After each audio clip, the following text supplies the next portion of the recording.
it's Fallon. Welcome back to my YouTube channel. So today I'm going to be fighting a 205-pound, 6'2" white belt from my gym in Nogi. This match was so fun and exciting to film, so I hope you guys enjoy. Don't forget to like and subscribe below to ensure that you see more videos just like this. Okay, let's get started. So Justin's actually starting in guard, so this gives me the perfect opportunity to work on my top game and my passing skills.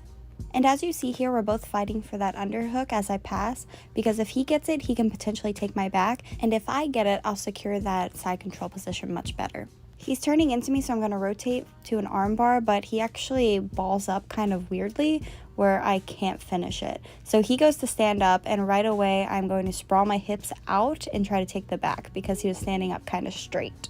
So my main concern here is to maintain my hooks and to go for chokes across his neck. So as you see, I have a gable grip and I'm trying to finish the rear naked choke. Justin, however, is super strong and he can pry my hands away from his neck very well.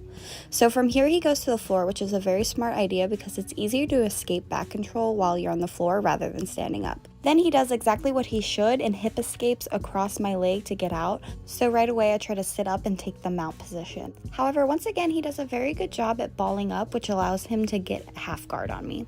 So now my main concern is to get out of half guard.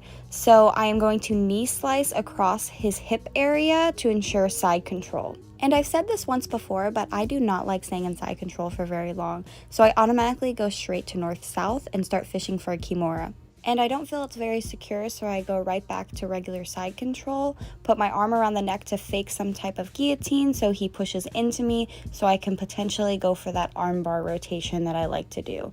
But he kind of locks me in a little quarter guard, so I can't rotate all the way to the other side. So instead, I put my leg over his head and try to get his other arm beneath my leg so I can kind of lock an inverted triangle. That way I can isolate his other arm and start attacking it. And I finish him with a straight arm lock right here.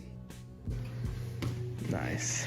I thought she was going to hit the fertility. She hit me with a brand new choke. She went from like a bow and arrow choke to a triangle on Monday on me. Now he's switching it up on me and passing my guard. So first thing I like to do in Nogi is try to maintain some type of grips on the arm just to ensure that they can't do any speed passes to the side. And I try to entangle my legs as much as possible. So I usually go straight to De La Hiva. Here he turned away from me, so I am automatically going for a calf slice. But he's doing a good job of keeping his hips up, so I can't bring him closer to me to actually slice that calf. But I couldn't get it, so honestly here I'm just faking leg locks on him. I was kind of trying to pretend I was going to put him in a honey hole heel hook, but I'm definitely on the wrong side to do that. But I was just hoping he would push my arms away or something so I could get a quick heel hook. But we're in a really funky position, so I can't even figure out how to properly get a leg lock from here. So instead I just stand up from 50-50 to try to pass his guard. So my go-to from this position is to peel that toe away from my hip and take a long step around to try to ensure mount. Right away, I grapevine his legs to try to make sure he can't push me off of him. And as soon as I feel balanced and comfortable, I start attacking. So right there, I kind of just faked a little Ezekiel choke, even though I wouldn't really get that in Nogi per se. But it forces a reaction out of him, which is exactly what I want. So he pops his head forward, which allows me to get a guillotine grip. So now I can start working on that choke. But I just didn't quite have the guillotine deep enough. So I let that go and again, just start kind of being a nuisance around his neck and face area by pushing it.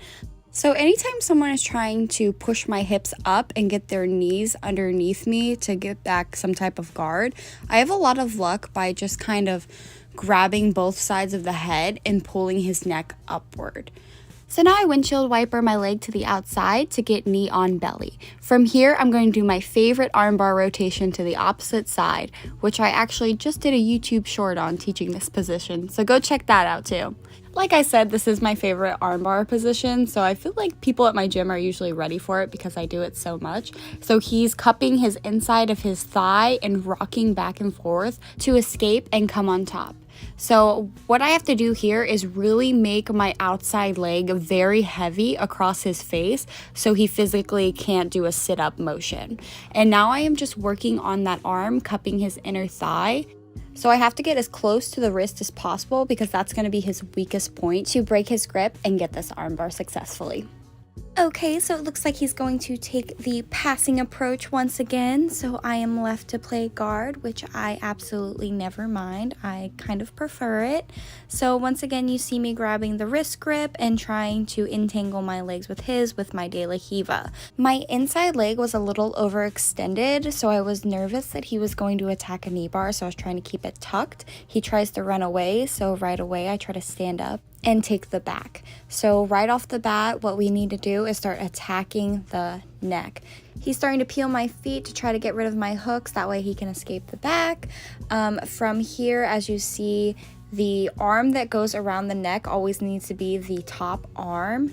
That way you can more securely choke your opponent. And if you guys actually watched the last instructional video Bobby and I put out together, we literally do this position that I'm about to hit. So go check that out if you haven't yet. So as I said before, he does a very good job at peeling my hands away from his neck. So to get rid of his defense, I need to isolate one of his arms. So I climb the body with my legs, and as soon as he reaches down to pry my hook, I trap his arm with my leg. This ensures that I have a better chance at attacking his neck and finishing the rear naked choke. Beautiful. Good job, guys. Good job. Good thing I watched Bobby just do that. I was like, I'm going over that. I hope you guys enjoyed this video. Thank you so much for tuning in, and I'll see you on the mats next week. Bye, guys! Also, real quick, if you guys like the background music of my videos, it's actually by one of my teammates. So I'll go ahead and link his Spotify below so you guys can check him out. He's super talented, so be sure you do.